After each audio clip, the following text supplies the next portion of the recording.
So hello everyone, bright morning. So my name is Janky Talavis Teves and I am from Group 4. So today we're gonna report our parts of the given topic. So I am the first one in our group. So without further ado, let's start. And by the way guys, before I forgot, me and my group, we're going to report the sections 29 to 37. So yes, let's go. So in my part, I am going to discuss the section 29, which is the Indigenous Peoples' Rights Act. So this act focuses on protecting the cultural rights of indigenous community. And I believe it is really important part of our legal system. That is why we really need to talk about it.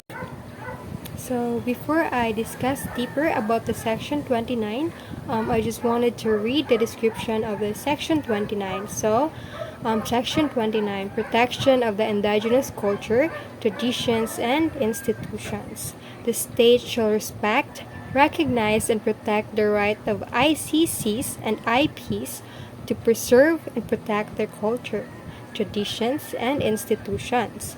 It shall consider these rights in the formulation and application of national plans and policies.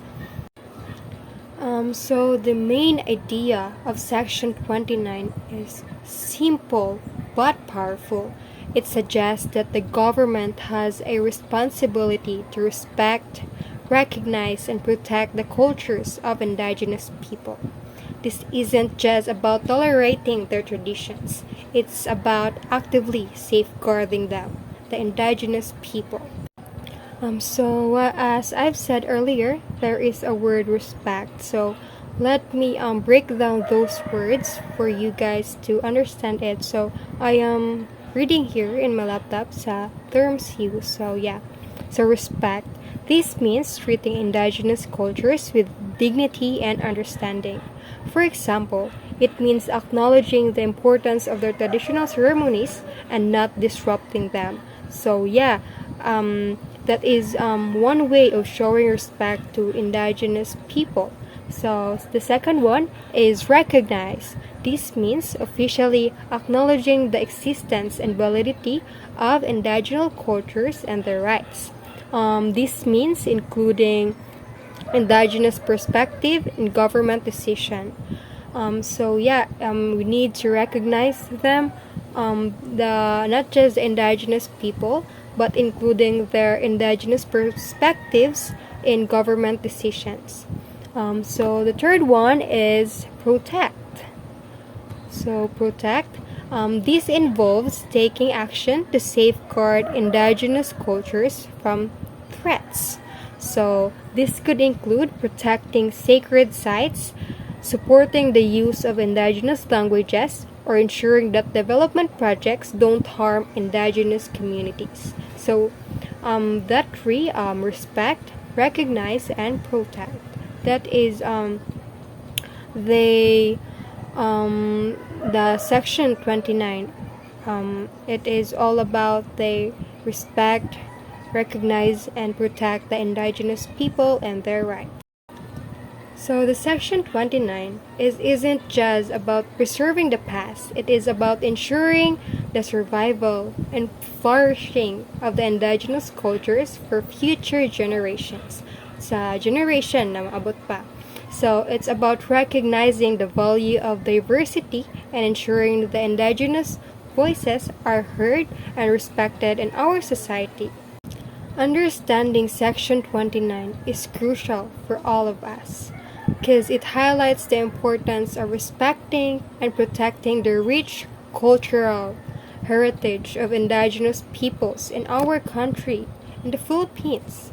You know that each one of us deserves to be respected, deserves to be protected, and we all deserve to recognize, including the indigenous people. There is no exception.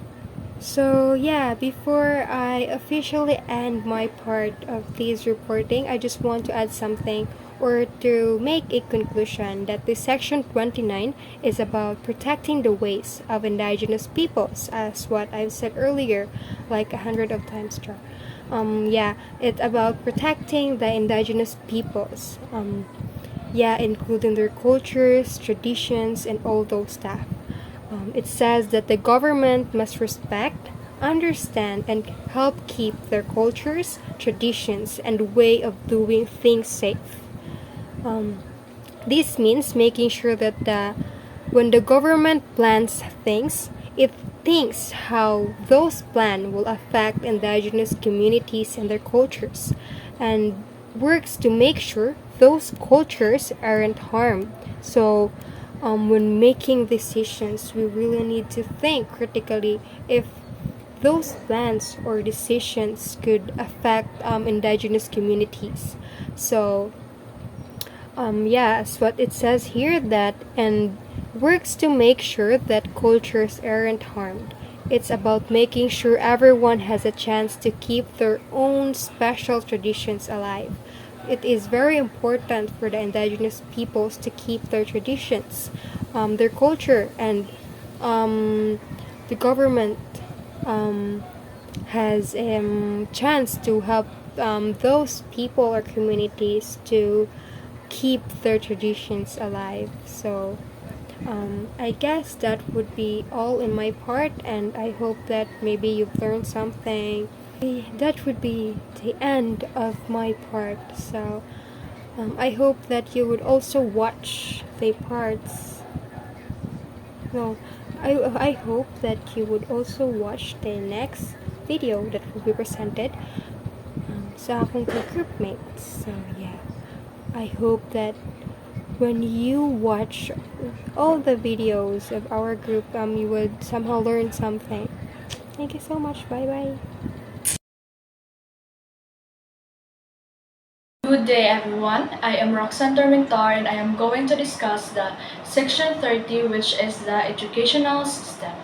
So the state shall provide equal access to various cultural opportunities to the ICCs or IPs through the educational system, public or private cultural entities, scholarships, grants, and other incentives without prejudice to their right to establish and control their educational system and institutions by providing education in their own language, in a matter appropriate to their cultural methods of teaching and learning.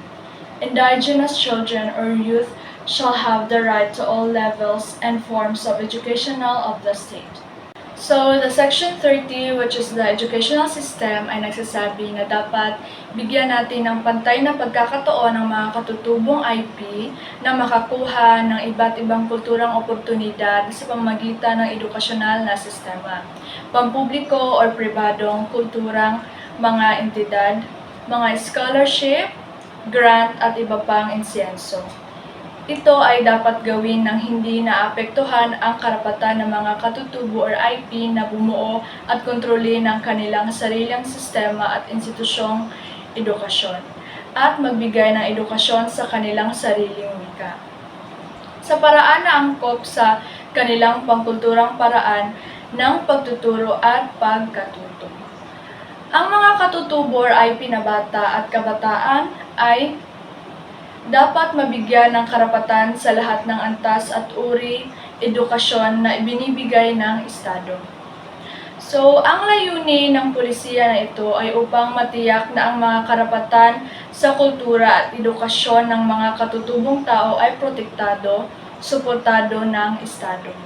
Ito ay naglalayong isulong ang pantay-pantay, sariling pagpapasya, at pagpapanatili ng mga kulturang katutubo sa pamamagitan ng sistema ng edukasyon. And that's all. Thank you. Good day everyone. My topic for today about recognition of cultural diversity. The state shall endeavor to have the dignity and diversity of cultures, tradition, history, and aspiration of the ICC or IPS, appropriately reflected in all forms of education, public information, and cultural education exchange. Consequently, the state shall take effective measure in consultation with ICC concerned to eliminate prejudice and discrimination and to promote tolerance, understanding, and good relationship among ICC and all segments of society. Furthermore, the government shall take effective measures to ensure that state-owned media duly reflect indigenous cultural diversity. The state shall likewise ensure the participation of appropriate indigenous leaders in school, communities, and international cooperative undertakings like festivals, conferences, seminars, and workshops to promote and enhance their distinctive heritage and values. Community Intellectual Rights, ICC or IP, Indigenous Cultural Communities or Indigenous Peoples, refers to a group of people or homogeneous societies identified by self-ascription and description by others, who have continuously lived as organized community on communally bounded and defined territory and who have under claims of ownership since time have the right to practice and revitalize their own cultural traditions and customs. The state shall present, protect, and develop the past, present, and future manifestations of their cultures as well as the rights to the restitution of cultures, intellectual, religious, and spiritual property taken without their free and prior informed consent or in a violation of their laws, traditions, and customs. Community Intellectual Rights, or CIR, refer to the collective rights of indigenous people, or IPs, and indigenous cultural communities, or ICCs, to protect, preserve, and promote their cultural, intellectual, and spiritual heritage. This includes the right to practice, revitalize, and develop their tradition, customs, practices, and knowledge. The state has an obligation to safeguard these rights by ensuring that their cultural expressions, past, present, and future, are respected. Furthermore, CIR emphasizes the right of these communities to reclaim or receive restitution for any cultural, intellectual, or spiritual property that was taken from them without their informed consent or in violation of their traditions and customs. This ensures that the community retains control over their cultural heritage, including sacred rituals, languages, art, and traditional knowledge, and that any misuse or exploitation of these resources is addressed. Furthermore, CIR emphasizes the right of these communities to reclaim or receive restitution for any cultural, intellectual, or spiritual property that was taken from them without their informed consent or in violation of their traditions and customs. This ensures that the community retains control over their cultural heritage, including sacred rituals, languages, art, and traditional knowledge, and that any misuse or exploitation of these resources is addressed. In short, CIR helps protect the identity and autonomy of ICC's IPs in relation to their cultural expression. In short, CIR helps protect the identity and autonomy of ICCs or IPs in relation to their cultural expressions and heritage. Legal frameworks. The recognition of community intellectual rights is still evolving. National and international legal systems, such as the United Nations Declaration on the Rights of Indigenous People, or UNDRIP, and regional systems like the African Model Law on the protection of the rights of local communities are working to establish frameworks for this protection. However, there is ongoing debate how to create laws that balance the rights of indigenous or local communities with broader public interest, especially in a globalized world where cultural and acknowledged exchange is fast-paced. In short, community intellectual rights are about ensuring that the intellectual, cultural, and traditional assets of communities are respected, protected, and used in ways that benefit those communities fairly. Rights to religious, cultural sites and ceremonies. Section 33, Indigenous Peoples and Cultural Communities. So, it sets the stage for understanding how indigenous cultural communities and indigenous people are protected by law when it comes to their cultural and spiritual rights. Indigenous people have unique cultural, spiritual, and religious tradition tied to their ancestral lands and heritage. Their rights to practice and protect this tradition are essential to maintaining their identity and way of life. So, indigenous peoples often face the challenge of having their cultural and spiritual rights ignored or undermined. Historically, their sacred lands and cultural practices have been disrupted by colonization, development, and external pressure. So, objectives is to protect and preserve the cultural and religious and spiritual heritage of indigenous cultural communities and indigenous peoples. So, the section 33 is a part of broader legal framework that acknowledge and protect the distinct rights of indigenous communities, particularly around their religious and cultural heritage. So the goal of the law is to ensure that indigenous people can freely practice and preserve their tradition without interference, and that their sacred sites and cultural heritage are protected from the exploitation. So key points in section 33.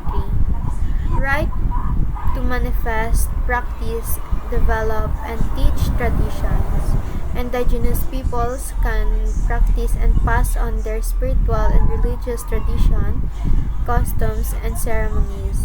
These rights includes the freedom to engage in cultural and spiritual practices without external interference. So, these rights affirm that the indigenous people can express their spiritual and cultural beliefs openly and without fear of suppression. They are free to pass this tradition down to future generations. Cultural continuity is crucial to the survival of these communities. These rights ensures that indigenous ways of life are not erased by external influence.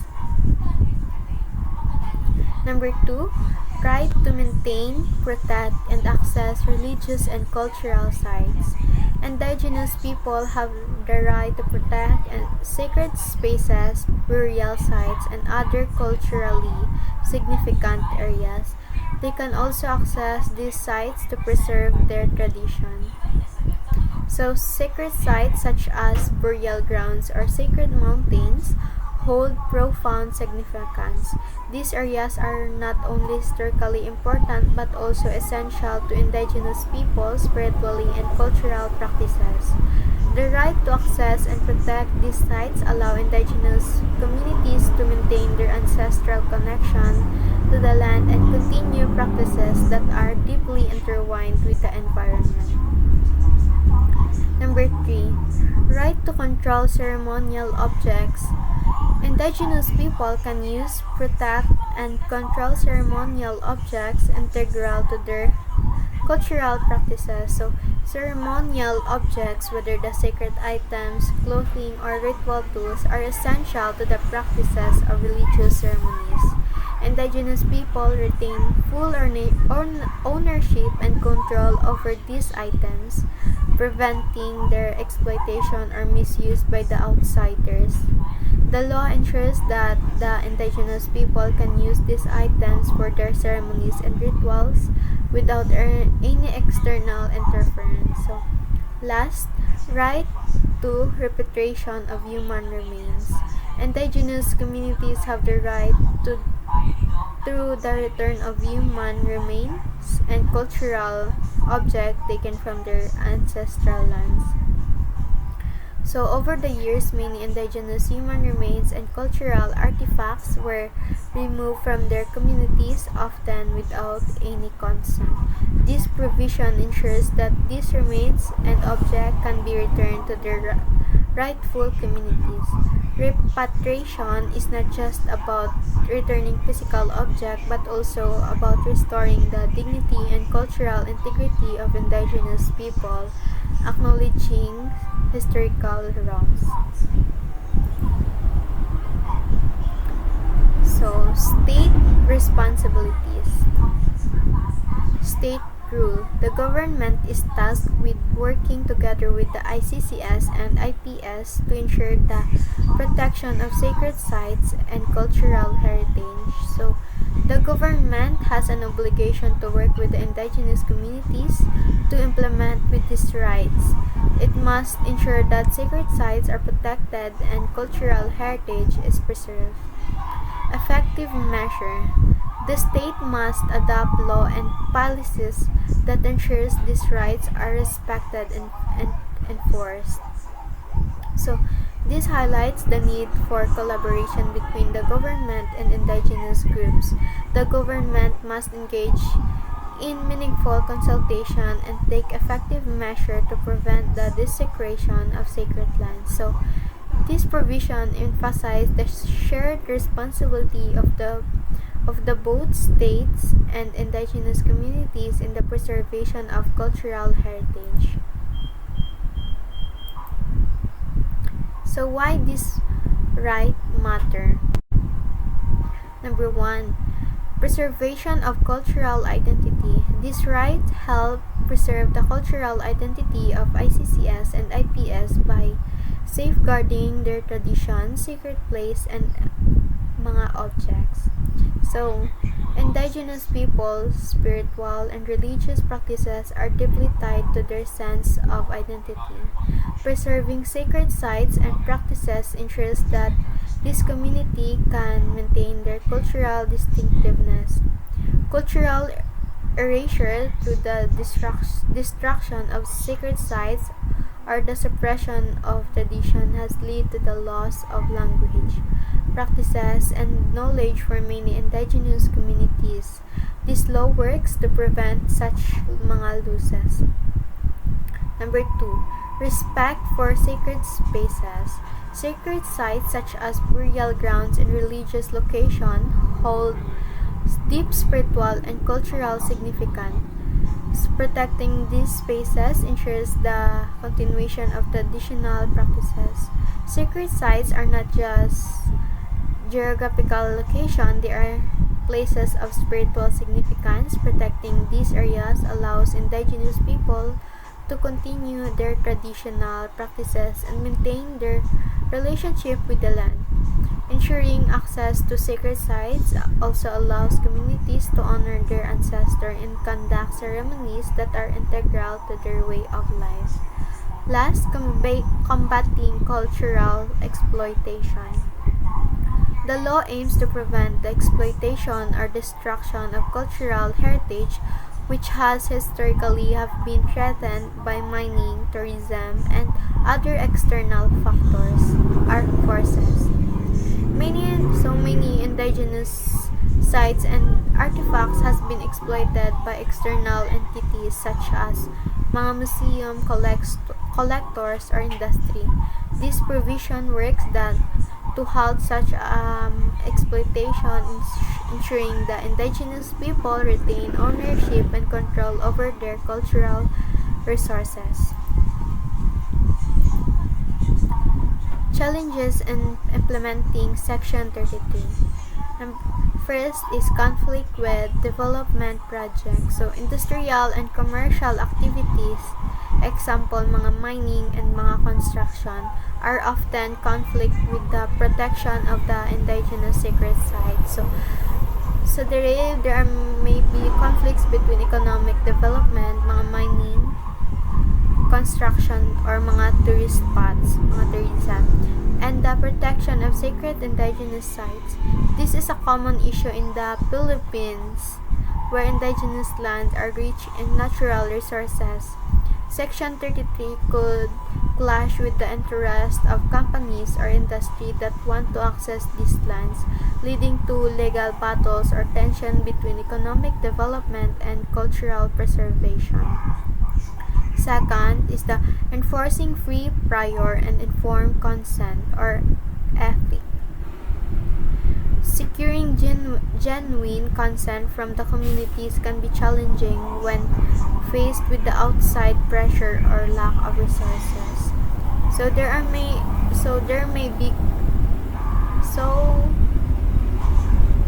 Obtaining genuine consent from the indigenous community is not always easy.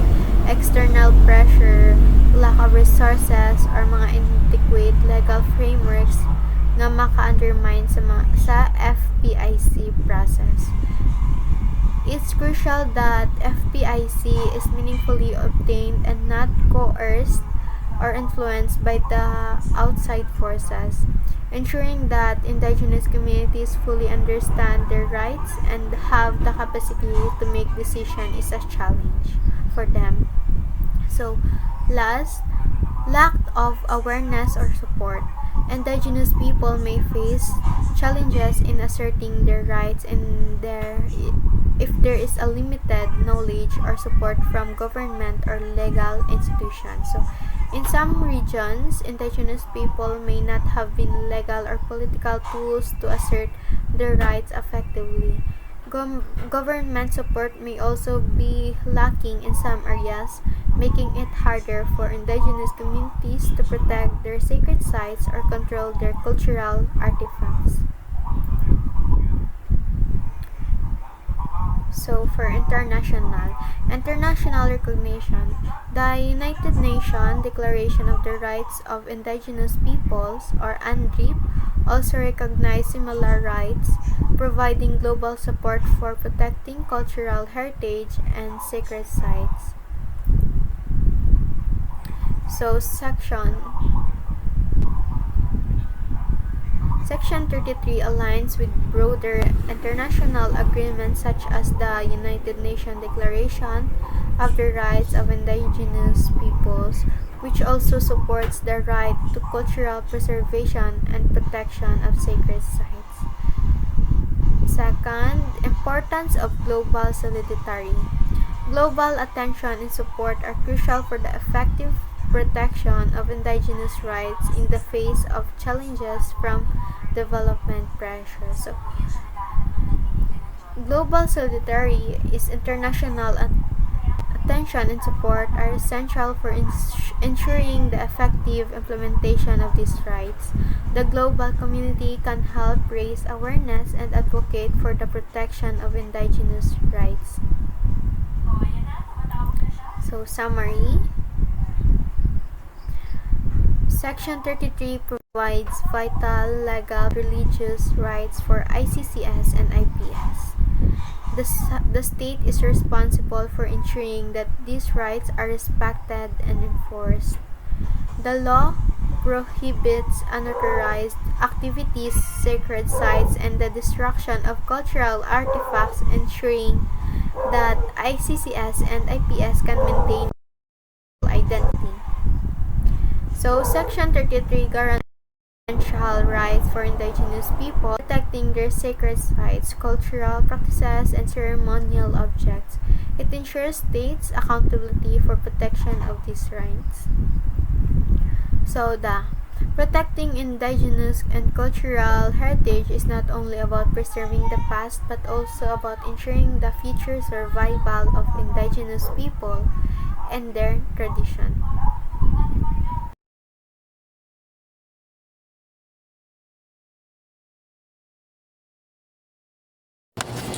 Section 34.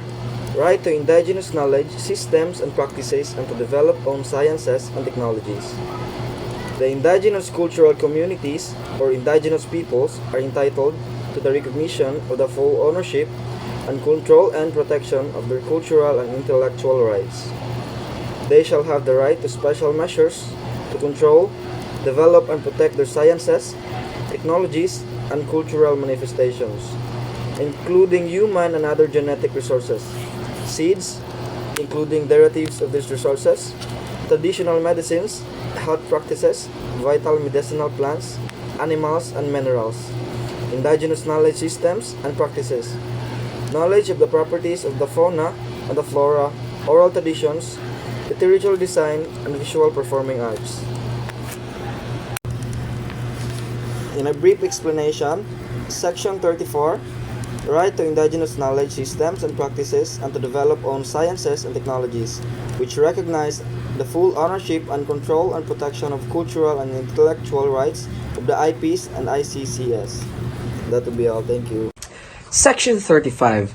Access to biological and genetic resources and to indigenous knowledge related to the conservation, utilization, and enhancement of the resources shall be allowed within ancestral lands and domains of the LCCs or IPS only with a free and prior informed consent of such communities, obtained in accordance with customary laws of the concerned community.